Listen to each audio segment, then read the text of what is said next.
नमस्कार दोस्तों, यदि आप बैंकिंग का प्रिपरेशन कर रहे हैं या इंश्योरेंस का प्रिपरेशन कर रहे हैं तो ये आज जो नोटिफिकेशन आया है ये आपके लिए एक बेहतरीन मौका है। तो आज जो नोटिफिकेशन आया वो है LIC AAO का। AAO कहने का मतलब हुआ असिस्टेंट एडमिनिस्ट्रेटिव ऑफिसर, और इसकी वैकेंसी टोटल वैकेंसी जो है वो 350 है। आपको ये लग रहा होगा कि कम है, बट ये हर साल का इसका यही काम है, इतना ही आता है बाबू, इसी के आसपास में रहता है, उससे ज़्यादा वैकेंसी देता नहीं है। लेकिन ये बहुत अच्छा है, और आप कह लीजिए अगर सैलरी के नज़रिए से देखें, एग्जाम पैटर्न के नज़रिए से देखें तो हमें लगता है कि ये बैंक से बेहतर है। वैसे बच्चे जो बैंकिंग का प्रिपरेशन करें उनके लिए एक बहुत अच्छा अपॉर्चुनिटी है। अगर आप सिलेबस के बारे में सोच रहे हैं तो सिलेबस बिल्कुल सेम रहता है। आप बैंक का प्रिपरेशन कर रहे हैं तो वही सिलेबस आपको यहाँ भी मिलेगा। ऐसा इसलिए है क्योंकि इसका भी एग्जाम जो है वो IBPS ही करवाता है, तो सिलेबस सेम है, एग्जाम पैटर्न लगभग सेम है, थोड़ा बहुत चेंजेस है, वो अभी हम लोग डिस्कस करेंगे। और सबसे मेन मुद्दा सैलरी कितना मिलेगा, तो सैलरी इतना मिलेगा कि उतना आप सोचे भी नहीं होंगे, इतना ज़्यादा। अगर आपके दिमाग में चल रहा है कि सैलरी कितना होगा, 60,000 70,000 होगा, 80,000, नहीं, इससे कहीं ज़्यादा आपकी सैलरी है। तो चलिए आइए इसको एक बार देखते हैं क्या है क्या नहीं है इसमें। सबसे पहले अगर बात करते हैं तो टोटल वैकेंसी आपके पास है 350, ठीक है। तो 350 वैकेंसी है। SC आपका 51, SC 28, और ये सारा कुछ यहाँ पर दिया हुआ है, ये आपका टोटल वैकेंसी है। आगे बढ़ते हैं अगर इसमें तो फॉर्म भरने का जो डेट है वो आपका डेट है 16/8/2025, यानी 16 अगस्त से आप फॉर्म भर सकते हैं इसका। और ये कब तक चलेगा, तो last date of online registration is 8/9/2025, यानी कि 8 सितंबर तक आप फॉर्म भर सकते हैं। 16 अगस्त 2025 से 8 सितंबर 2025 तक आप अपना फॉर्म भर सकते हैं। एडमिट कार्ड आपको कब मिलेगा, तो एडमिट कार्ड मिलेगा एग्जाम के 7 दिन पहले। ऐसा ही बैंक वाला भी सिस्टम उसी तरीके से इसमें भी लागू कर दिया है, तो 7 दिन पहले आपको इसका एडमिट कार्ड मिलेगा। नेक्स्ट आते हैं तो PT का जो एग्जाम आपका होगा वो 3/10/2025 को होगा। 3/10/2025 को एक ही डेट दिया है। अब एक डेट इसलिए दिया है क्योंकि इसकी वैकेंसी कम है, तो ऑब्वियसली कि आप लोग में से बच्चे भी कम ही फॉर्म भरेंगे। तो ये जान रहा है कि मेरे पास ज्यादा बच्चे आने वाले नहीं हैं, लेकिन ये एक डेट रखा है। अगर आप नहीं फॉर्म भर रहे हैं तो आप चूक रहे हैं, बहुत सारी चीजों से आप मिस कर जा रहे हैं, क्योंकि ये बहुत खतरनाक होने वाला। आगे आप देख लीजिए, मार्क्स का भी बहुत सारा चीज इसमें चेंजेस है, तो वो भी आप देख लीजिएगा। मेंस का जो एग्जाम आपका होगा वो होगा 8/11/2025 का, यानी जस्ट एक महीने का आपका जो भी रहता है वो ड्यूरेशन रहेगा आपके पास। 20 से 25 दिन का ड्यूरेशन आपको मिलता है, तो 20 से 25 दिन का ड्यूरेशन यहाँ पर आपको मिलेगा इसमें। आगे बढ़िएगा, अगर एज रिलैक्सेशन का बात करते हैं, आपका जो भी एज काउंट किया जाएगा वो एज जो है वो 1/8/2025 से काउंट किया जाएगा। 1/8/2025 से काउंट किया जाएगा, ठीक है, मतलब तक, ठीक है। आपका मिनिमम एज जो होना चाहिए वो 21 ईयर्स होना चाहिए। कब तक, 1/8/2025 तक आपका एज हो जाना चाहिए 21, और 30 से ज्यादा नहीं होना चाहिए। कब तक, 1/8/2025 तक आपका जो एज है वो 30 से ज्यादा नहीं होना चाहिए। अब आगे बढ़ते हैं तो कहता क्या है कि candidate born not earlier than 2/8/1995, यानी कि 2/8/1995 का डेट ऑफ बर्थ आपका नहीं होना चाहिए, उससे पहले का डेट ऑफ बर्थ नहीं होना चाहिए, और 1/8/2024 के बाद का डेट ऑफ बर्थ नहीं होना चाहिए। तो आप एकदम बिल्कुल निश्चिंत यहां पर ध्यान से समझ लीजिए, 2/8/1995 के बाद का आपका डेट ऑफ बर्थ होना चाहिए, और 1/8/2004 के पहले का डेट ऑफ बर्थ होना चाहिए। अगर ये क्राइटेरिया आप फुलफिल करते हैं तो एज वाले में कोई इश्यू आपके पास नहीं होने जा रहा है। बाकी जो एज रिलैक्सेशन रहता है वो यहां पर भी है। SC ST वाले को 5 साल का रिलैक्सेशन है, OBC वाले को 3 साल है, PWBD जनरल में 10 साल है, PWBD SC ST 15 साल है। ये जैसा रहता है उस तरीके से यहां पर दे रखा है।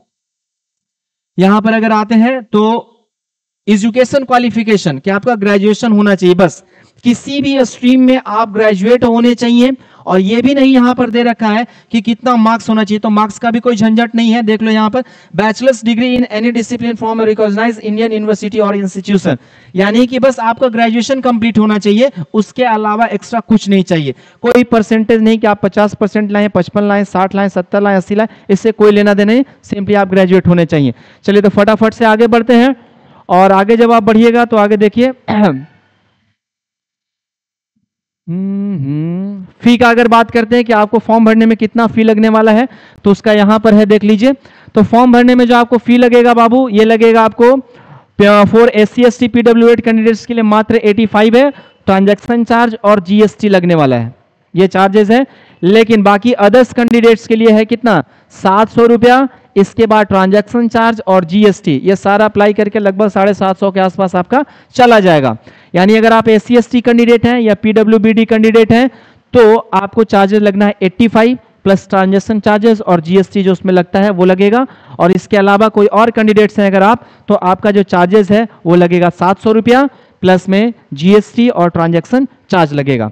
आगे बढ़ते हैं तो सबसे पहले एग्जाम पैटर्न की अगर बात करेंगे तो एग्जाम पैटर्न आपका जो पहला फेस होने वाला है वो पीटी का पहला फेस होना। पहला पीटी फेस में क्या क्या है वो समझ लो। यहाँ पे रीजनिंग जो आपको मिलेगा वो 35 क्वेश्चन का 35 नंबर का मीडियम रहेगा, इंग्लिश और हिंदी। अब यहाँ पे देखो मिनिमम क्वालिफाइंग मार्क्स ये पहले ही आपको दे दिया है कि मिनिमम इतना आपको लाना पड़ेगा। तो मिनिमम कितना है? SC/ST PWBD के लिए 16 नंबर है, बाकी सब के लिए कितना है? 18 नंबर है। और समय कितना मिलेगा आपको? तो 20 मिनट में ये बनाना है आपको। रीजनिंग 35 क्वेश्चन 35 नंबर के लिए। मोड ऑफ लैंग्वेज क्या होगा? इंग्लिश और हिंदी होगा। SC/ST PWBD का पासिंग क्वालिफाइंग मार्क्स कितना? 16 और बाकी के लिए 18। समय मिलेगा आपको 20 मिनट का। दूसरा है आपके पास क्वांटिटेटिव एप्टीट्यूड, तो ये आपको देता है 35 क्वेश्चन 35 नंबर के लिए और मीडियम ऑफ एग्जामिनेशन होगा हिंदी और इंग्लिश। SC/ST PWBD के लिए कितना? 16 मार्क्स क्वालिफाइंग है और अदर्स के लिए कितना? 18 मार्क्स और समय मिलेगा कितना? 20। मैथ्स और रीजनिंग ही आपको बनाना है। इंग्लिश का देखो क्या रखा है? English language with special emphasis on grammar, vocabulary and comprehension. 30 questions आपको देगा 30 नंबर के लिए और ऑब्वियसली है कि मोड एग्जाम का क्या होगा? इंग्लिश ही होगा। इसमें आपका क्वालिफाइंग नंबर है 9 और अदर्स है 10। अब नीचे देखो यहाँ पे अगर आप ध्यान से देखिएगा तो यहाँ 30 में डबल स्टार लगा है। डबल स्टार का मतलब क्या दे रखा है? नीचे लिखता है English language test will be qualifying nature and the marks therefore will not be counted for ranking. यानी कि इंग्लिश का जो मार्क्स होगा वो केवल क्वालिफाइंग इन नेचर होगा, सिर्फ आपको उसमें क्वालिफाई करना है। उसका नंबर आपका जो बनेगा 70, देखो यहां पर कितना दे रखा है? 70 ही दे रखा है ना। मैक्सिमम मार्क्स कितना? 70। क्वेश्चन है टोटल आपका 100, नंबर दे रखा है 70। यानी आपका जो मार्क्स जुड़ेगा वो इंग्लिश का नहीं जुड़ेगा, उसमें रीजनिंग और क्वांट का नंबर जुड़ करके आपका मतलब मेंस के लिए आप क्वालिफाई जो करेंगे वो क्वालिफिकेशन आपका रीजनिंग और क्वांट से होगा। इंग्लिश का नंबर उसमें नहीं जुड़ेगा। इंग्लिश में बस आपको क्वालिफाई करना है, यानी कि 9 और 10 लाना है, बस यही नंबर लाना है आपको। 9 लाना है SC/ST वाले को और 10 के लिए 10 और टाइम आपका वही है 20 मिनट का ड्यूरेशन जैसा दिया हुआ है वैसा इसमें दिया हुआ है। समय आपके पास 1 घंटा है। देख लीजिए 100 क्वेश्चन है बट यहाँ नंबर दे रखा है 70, तो 70 में इंग्लिश को हटा दिया है। यहाँ पर रीजनिंग और मैथ्स का नंबर आपका जुड़ करके बनेगा जिससे आप मेंस के लिए क्वालिफाई होंगे। चलिए जब आप प्री क्वालिफाई कर लेते हैं तब आते हैं मेंस में। मेंस में जब आप आइएगा तो मेंस में देख लीजिए रीजनिंग एबिलिटी 30 क्वेश्चन और ये 90 नंबर के लिए होगा, यानी एक क्वेश्चन 3 नंबर आपको दे करके जाएगा। इंग्लिश हिंदी यहाँ SC/ST PWBD के लिए क्वालिफाइंग नंबर कितना है? 40 है, बाकी के लिए 45 है। बनाने के लिए मिलेगा 40 मिनट।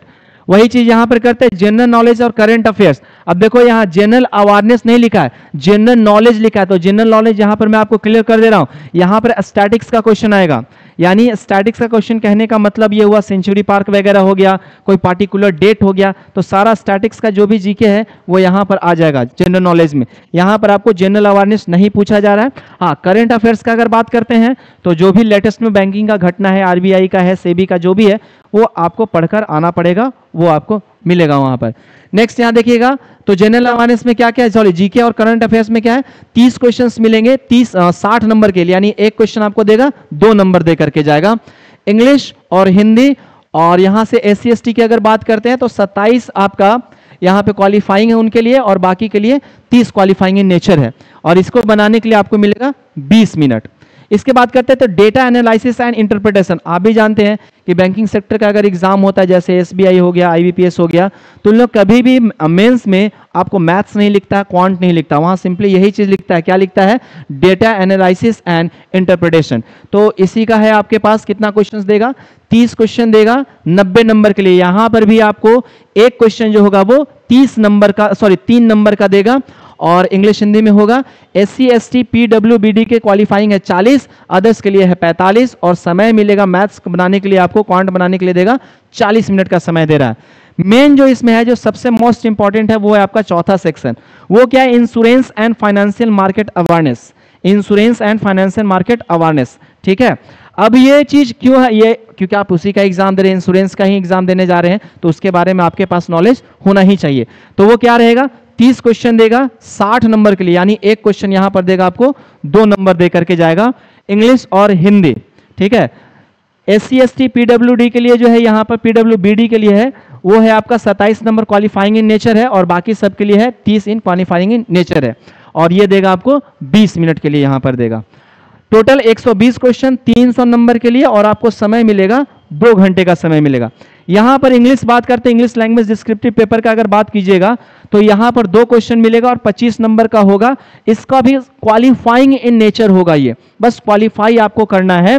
और SC ST PWBD के लिए 9 नंबर का क्वालिफाइंग है, बाकी के लिए 10, क्योंकि यहां पर देखो डबल स्टार लगाया तो डबल स्टार के लिए यहां दे दिया, क्या दे दिया है, descriptive test of English language will be qualifying nature and the marks therefore will not be counted for ranking. ठीक है, यानी ये आपका रिजल्ट में नहीं जुटने जा रहा है नंबर, आप मेंस क्वालिफाई जो करेंगे उसमें इसका नंबर नहीं जुटेगा, लेकिन कम से कम इसको आपको क्वालिफाई करना पड़ेगा। 25 में कम से कम आपको 9 नंबर लाना पड़ेगा, और बाकी लोगों के लिए कितना, 10 नंबर लाना ही पड़ेगा। ठीक है, अब सबसे बढ़िया चीज क्या है, बैंक से इसमें सबसे अच्छा चीज ये है, इसमें नेगेटिव मार्किंग नहीं है। ठीक है, जैसे बैंक में क्या होता है, आप एक गलती करते हैं तो 0.25 कट जाता है, इसमें नेगेटिव मार्किंग नहीं दिया हुआ है। आप देख लो यहां पर लिखता है, क्या लिखता है कि there will be no negative marks. Mains में क्या लिखा है, there will be no negative marks. अच्छा, क्या प्री में भी है, अरे वाह, देखो यहां there will be no negative marks, यानी कि प्री में भी नेगेटिव मार्क्स नहीं है और मेंस में भी नेगेटिव मार्क्सिंग नहीं है। तो ये आपके पास एक बेहतरीन मौका है। अगर आपको लगता है कि आप प्रिपरेशन के लिए तैयारी हैं, एग्जाम के लिए एकदम बिल्कुल तैयार है, रेडी है, तो एकदम फोड़ डालिए, इसको कूद जाइए इसमें। ये आपको इससे अच्छा अपॉर्चुनिटी आपको नहीं मिलने जा रहा है, इससे बेहतर नहीं मिलने जा रहा है। ठीक है, एक तो पहला प्लस पॉइंट आपके लिए यह है कि नेगेटिव मार्किंग नहीं है, और एक एक नंबर के लिए अगर प्री क्वालिफाई लेते हैं तो मेंस में आप देख लो, एक क्वेश्चन के लिए आपको 3 नंबर देता है, एक क्वेश्चन के लिए 2 नंबर, एक क्वेश्चन के लिए 3 नंबर, एक क्वेश्चन के लिए 2 नंबर दे रहा है। तो ये बहुत अच्छा अपॉर्चुनिटी आप कह सकते हैं, क्योंकि नेगेटिव मार्किंग इसमें नहीं दिया हुआ है। अच्छा, अब हम लोग बात करते हैं, इतना देर में तो समझ ही गए कि ऑफिसर लेवल का अगर एग्जाम है तो सैलरी कितना होगा। सैलरी बाबू कहना नहीं है, अगर आप 80 सोच लिए हैं तब भी गलत है, अगर आप 90,000 सोच रहे हैं, 90,000 सोच रहे हैं, तब भी आप गलत है, यानी सैलरी इससे भी ज्यादा होने वाली है। तो सैलरी क्या होने वाला है वो देख लो, यहां सैलरी ऊपर दे रखा था, देखो यहां सैलरी का बात करते हैं तो इसका बेसिक पे ही है 88,000, 88,000 तो इसका बेसिक पे है जी। बाकी यहां से अगर आप बढ़ते पर मंथ स्केल ऑफ, ये यहां पर दे दिया house rent, city compensated allowance, blah blah blah यहां पर, और ये कुल जमा पूंजी मिला करके आपका एक महीने का जो सैलरी बनेगा वो 1,26,000 सैलरी बनेगा। सैलरी कितना बनेगा, 1,26,000 रुपया। यानी आप ज्वाइन करते हैं और अगले महीने ही आपको कितना मिलने जा रहा है, 1,26,000 रुपया ये आपको मिलने जा रहा है अगले महीने ही। और ये लिखता है per month in A city. ठीक है, ए सिटी यानी कि जो ए ग्रेड मेट्रोपॉलिटन सिटी, जो बड़े बड़े शहर हैं उसमें आपको ये मिलने जा रहा है। तो ऑब्वियसली अगर इससे छोटे शहर में भी अगर आपकी पोस्टिंग मिलती है तो 1 से नीचे तो एटलीस्ट आप नहीं जाने वाले हैं। ठीक है, तो 1 से नीचे नहीं जाने वाले, यानी आप कह सकते हैं ज्वाइनिंग कीजिए इस महीने और अगले महीने 1 लाख महीने का कमाइए, 1 लाख रुपया। और ये मिडिल क्लास वालों के लिए कितना बढ़िया अपॉर्चुनिटी है, ये इस चीज को आप समझ सकते हैं। तो अगर थोड़ा सा भी आप में कैपेबिलिटी है, आप अगर प्रिपरेशन कर रहे हैं और आप तैयार हैं, रेडी हैं कि हम ये फोड़ सकते हैं, तो इसको बिल्कुल आप फोड़ डालिए। ये आपके लिए ही है, आपके लिए ही है, आपके लिए ही है। ठीक है, तो जल्दी से कीजिए, और ये समय ज्यादा है नहीं, आप 8 सितंबर तक ही फॉर्म भर सकते हैं। 16 अगस्त से 8 सितंबर तक फॉर्म भर सकते हैं। बाकी कुछ भी अगर चीजें रहेंगी तो उसके हम लोग लिए हैं उसके लिए। ठीक है, चलिए, तो ये डिस्कस करना था, इससे ज्यादा कुछ है नहीं हमारे पास बताने के लिए। मिलते हैं अगले वीडियो में नेक्स्ट सेशन के साथ। Thank you very much.